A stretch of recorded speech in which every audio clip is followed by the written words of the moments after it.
හරි ආයිබෝවන් දුවේ පුතේ මේ කතා කරන්න හදන්නේ ඔයාලට 2024 අවුරුද්දේ ඉඳලා අලුතෙන් ඔයාලගේ ප්‍රැක්ටිකල් වලට එකතු කරපු ජල සැපයුම් දිගුවක් නිර්මාණය කිරීම කියන ප්‍රැක්ටිකල් එක.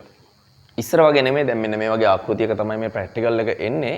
ඉස්සර නම් නිකන් සාමාන්‍ය අපිට බට අරගෙන සහ නලසල උපාංග ටික අරගෙන නිකන් උපාංග ටික හයි කරන්න දුන්නේ. හැබැයි දැන් ඒක වෙනස් කරලා තියෙනවා.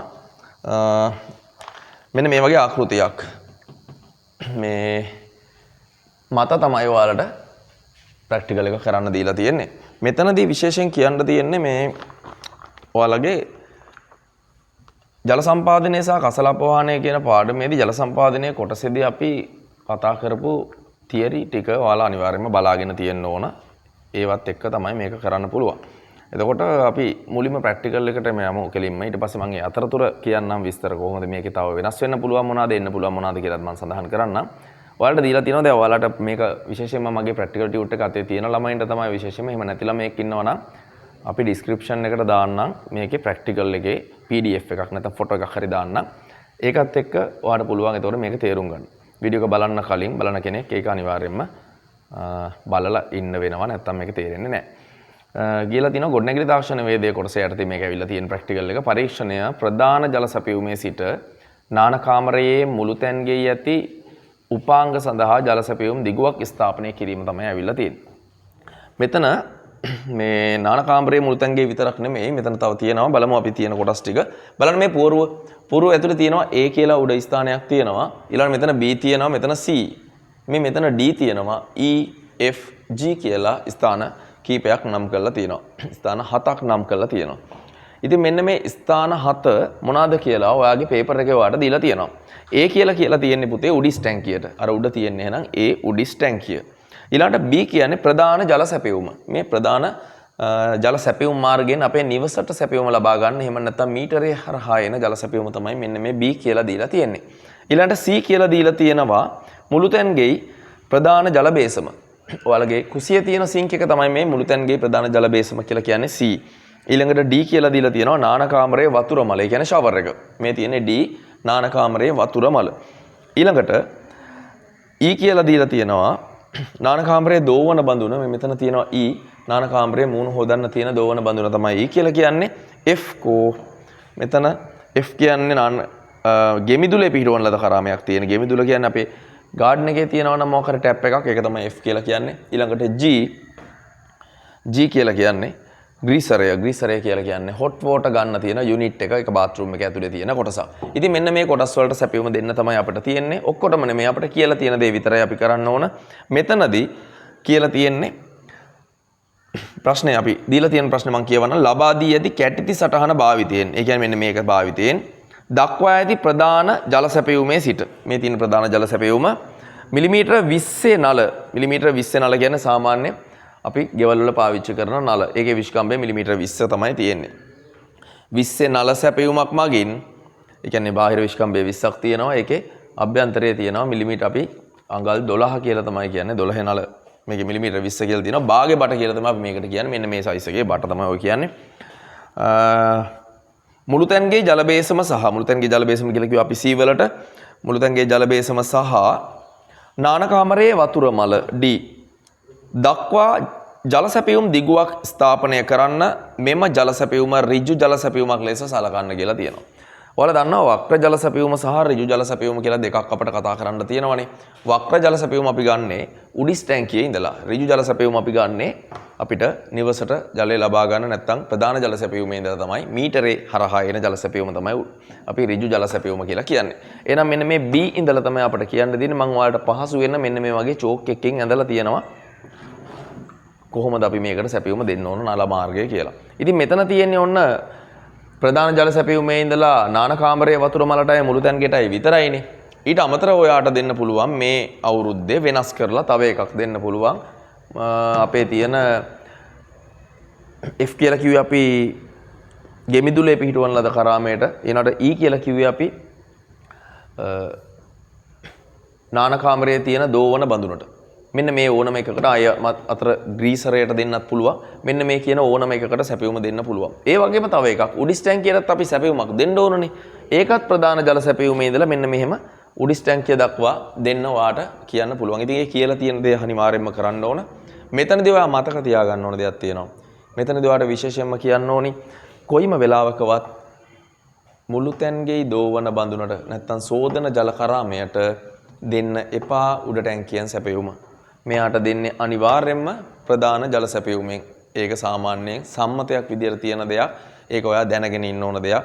ඔයාගේ පේපර් එකේ කියලා තිබුණොත් මුළු තැන්ගෙට සැපයුම වක්‍ර ජල සැපයුමකින් දෙන්න කියලා එහෙම කියලා තිබ්බොත් කරන්න නැත්නම් ඔයා කරන්න එපා. කොයිම වෙලාවකවත් අනිවාර්යයෙන්ම මුළු තැන්ගෙට දෙන්න ඕන ප්‍රධාන ජල සැපයුමෙන්. හරි.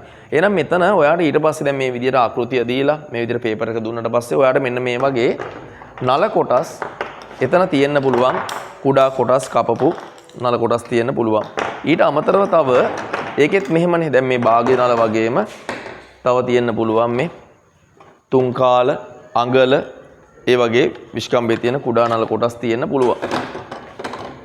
එහෙම නැත්නම් ඔයාට තව තියෙන්න පුළුවන් නල අවශ්‍ය ප්‍රමාණයට ඔයාට අවශ්‍ය දිගට ඔයාට කපා ගන්න දෙන්න පුළුවන්. එහෙම වුණොත් ඔයාට මිනුම් පටියක් එතන තියෙනවා. මිනුම් පටිය පාවිච්චි කරලා ඔයාගේ මේ බෝඩ් එකේ ඔයාට මෙහෙම අඳින්න බෑ. ඔයා මේකේ දිගවල් මැනගෙන දල වශයෙන් දිගවල් මැනගෙන ඒ වගේම ඔයා එතකොට සැලකිලිමත් වෙන්න ඕනේ මේ ෂොකට් වලට බෙන්ඩ් වලට මේ ටී ෂොකට් වලට බෙන්ඩ් වලට යන ඉඩක් යනවා යම් කිසි ඉඩක් ඒකත් ඔයා සැලකිලිමත් වෙලා නල කොටස් කපා ගන්න ඉදි කපා ගන්න ඕන නැත්නම් ඔයාගේ නල කොටස් වල දිග වැඩි වෙන්න පුළුවන් නැත්නම් මදි වෙන්න පුළුවන්. ඉතින් ඔන්න ඔය කියන කාරණා ටිකත් සැලකිලිමත් වෙලා ඔයාට තියෙන්නේ මෙතන කියලා තියෙන විදිහට නල සැපයුම ස්ථාපනය කරන්න. මම මේක වැඩි වෙලාවක් ගන්න නැතුව කියලා දෙන්නම්. මොකද මේක පුංචි ප්‍රැක්ටිකල් එකක්. හරියට පුරුදුනොත් විනාඩි 5යි.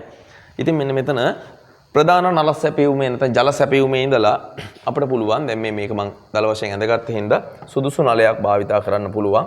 මේ බලන්න මම එකක් මෙතනට ගත්තා. ඊට පස්සේ එතන ඉඳලා මෙතෙන්ට යන තව නලයක් ගත්තා. ඒ අරගෙන ඊට පස්සේ මට මෙතන ඉඳලා මේ උඩට ගන්න තව නලයක් ඕන වෙනවා. මම ඒකත් ඔන්න ඔය හරින් තියාගත්තා. ඒ වගේම මෙතෙන්ට ටී ෂොකට් එකක් ඕන වෙනවා. ඒකත් මම තියාගත්තා.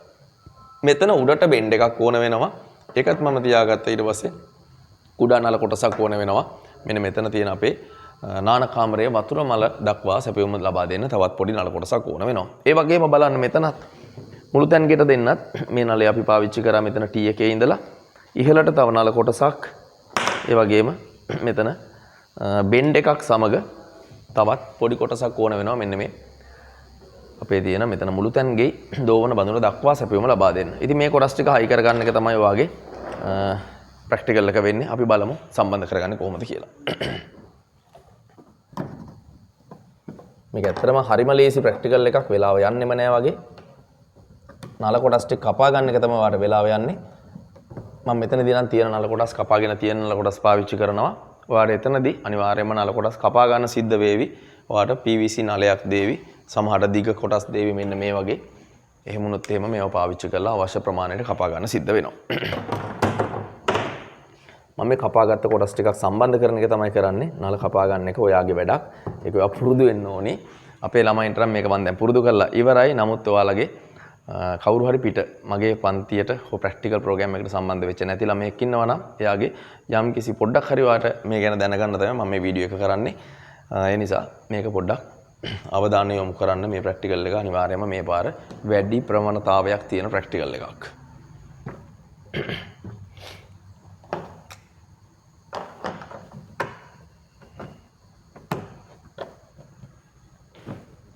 මම මෙන්න මෙතන නාන කාමරය දක්වා නාන කාමරයේ වතුර මල දක්වා සැපයුම ස්ථාපනය කරගත්තා. ඊළඟට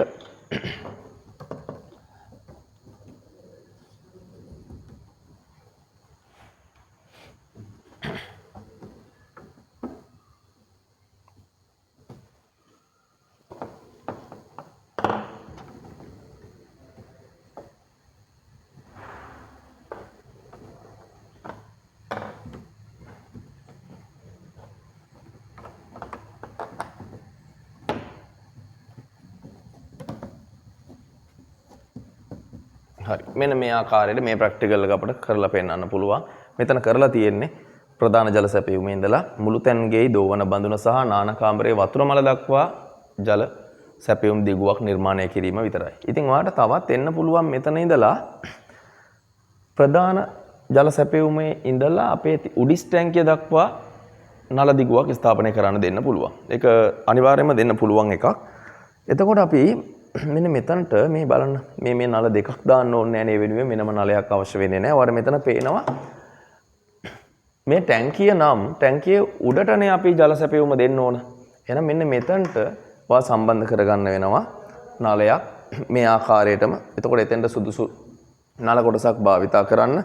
මෙතනට ඔයාලට පුළුවන් ටී ෂොකට් එකක් භාවිතා කරලා එම සැපයුමම උඩිස් ටැංකිය දක්වා දිගු කරගන්න පුළුවන්. ඊට පස්සේ තව කතාවක් කියන්නම් මම මෙතනදී ප්‍රධාන වශයෙන්ම මෙන්න මේක මතක තියාගන්න. ඔයාගේ බෝඩ් එකේ මෙන්න මේ වගේ මම මෙතන ඇඳලා තියෙන්නේ මේ වගේ තවත් MDF වලින්ම හදපු නැත්තම් දැව කොටසක්ම මෙහෙම තියෙයි දිගටම. ඒ කියලා තියෙන්නේ එතන තියෙන්නේ බිත්තියක් කියලා සලකන්න. එහෙම නැත්තම් ඔයා සලකන්න ඒ තියෙන්නේ පුවරුවක් කියලා. අපි කොයි වෙලාවකවත් පුවරුවක් විදලා මැදින් සැපයුම ගන්න නෑ නේද? අපි හිතමු මේ තියෙන්නේ අපේ මුළුතැන්ගේ සම වෙන්න මේ ගෙමිදුලේ තියෙන නැත්තම් මේ ඔය ගෙමිදුලේ පිහිටුවන් ලද කරාමේ මේ F කියලා තියෙනවනේ. ඊට අමතරව තව තියෙනවා අපේ මෙතන ග්‍රීසරය නානකාම්බරයේ තියෙන දෝවන බඳුන සහ වතුර මල තියෙනවා. මේ කිසිම එකකට මෙන්න මේක හරහා මෙහෙම ගන්න එපා කියලා තමයි මම මේ කියන්න උත්සාහ කරන්නේ. එහෙම ගන්න බෑ අපිට. එහෙමුනොත් ඔයා මෙන්න මෙතන ඉඳලා මේක දිගේ මෙහෙම අරන් ඇවිල්ලා මෙතනින් පහලට බෙන්ඩ් එකක් දාලා පහලට ගන්න ඕනේ මෙන්න මේ මාර්ගය හරහා. මේක ඔයාට ඕන තැනක යන්න පුළුවන්. බට නල එලන්න පුළුවන්. හැබැයි මෙන්න මෙතන සැලකිලිමත් වෙන්න මේ කොටස හරහා ගන්න එපා. හරි. ඊට පස්සේ තව එකක්. මේ ග්‍රීසරය කියලා කියන්නේ මං කිව්ව හොට් වෝටර් ගන්න යුනිට් එක කියලා. මෙන්න මේකක් තියෙන්නේ බාත්රූම් එක ඇතුළේම. ඒකත් හොඳට මතක තියාගන්න. මේ කොටස් තුනම තියෙන්නේ බාත්රූම් එක ඇතුළේ නැත්නම් නාන කාමරය තුල. එතකොට මේ තුනටම අපිට උඩ ටැංකියේ ඉඳලා සැපයුම දෙන්න පුළුවන් කිසිම ගැටලුවක් නැතුව. එහෙනම් මෙන්න මේ ආකාරයට මෙතනින් ගන්න සැපයුම ඔයාට මෙයාටයි මෙතනින් ඇවිල්ලා මෙන්න මෙයාටයි ඒ වගේම මෙහෙම ඇවිල්ලා මෙයාටයි තුන් දෙනාටම දෙන්න පුළුවන්. ඒකට ඔයා ගැලපෙන විදිහට ඔයාට නිදහස තියෙනවා නල එලන්න කියලා විශේෂ මාර්ගයක් නැහැ. ඒ කියන්නේ ඔයා සැලකිලිමත් වෙන්න ඕනේ. එතකොට ඔයාට සුදුසු විදිහට අඩුම නල ප්‍රමාණයක් වැය වෙන විදිහට ජල සැපයුම දිගු කරන්න සිද්ධ වෙනවා. හරි. ඉතින් ওই ටික තමයි එහෙනම් ප්‍රධාන වශයෙන් කියන්න නම් තියෙන්නේ. මොනවා හරි ගැටලුවක් තියෙනවා නම් මට කතා කරලා අහන්න පුළුවන් ඔයාට. එතකොට මම පැහැදිලි කරලා දෙන්නම්. බය වෙන්න එපා මේ ප්‍රැක්ටිකල් එක හරිම ලේසි. පුරුදු වෙන අවස්ථාවක් නැති වෙච්ච කෙනෙක් වුණත් මම හිතන්නේ මේකෙන් ලොකු අයිඩියා එකක් එන්නේ නැති කියලා. මේ නල කොටස් කපා ගැනීමේදී ඔයා සැලකිලිමත් වෙන්න ඕන තව ප්‍රධාන කාරණයක් මම කියන්නම් ආයෙත් මතක් කරන්නම්. මේ බලන්න. දැන් මේ මෙතන තියෙනවා T එකක්. මේ තියෙන්නේ නල කොටසක්නේ. දැන් නල කොටස මේ T එක ඇතුළට යන ප්‍රමාණයක් තියෙනවනේ. අන්නේ අඟල් භාගයේ ප්‍රමාණය ගැන ඔයා සැලකිලිමත් විය යුතුයි. මේක තුළට අඟල් භාගික ප්‍රමාණයක් වගේ මෙන්න මේ විදිහට යනවා. ආසන වශයෙන් අඟල් භාගයක් විතර. ඒ අඟල් භාගය ගැන සැලකිලිමත් වෙන්න ඕන. එතකොට නල දිග වැඩි හෝ අඩු වෙන්න පුළුවන් ඔයා નિયમિત මිමි වලට කපා ගත්තේ නැති වුණොත්. හරි. ඉතින් එන්නේ ඒ ගැන සැලකිලිමත් වෙන්න එන. ඔයාලා හැමෝටම හොඳට ප්‍රැක්ටිකල් ටික කරගන්න පුළුවන් වෙන්න කියලා ප්‍රාර්ථනා කරනවා. එහෙනම් ජය වේවා හැමෝටම. ස්තුතියි.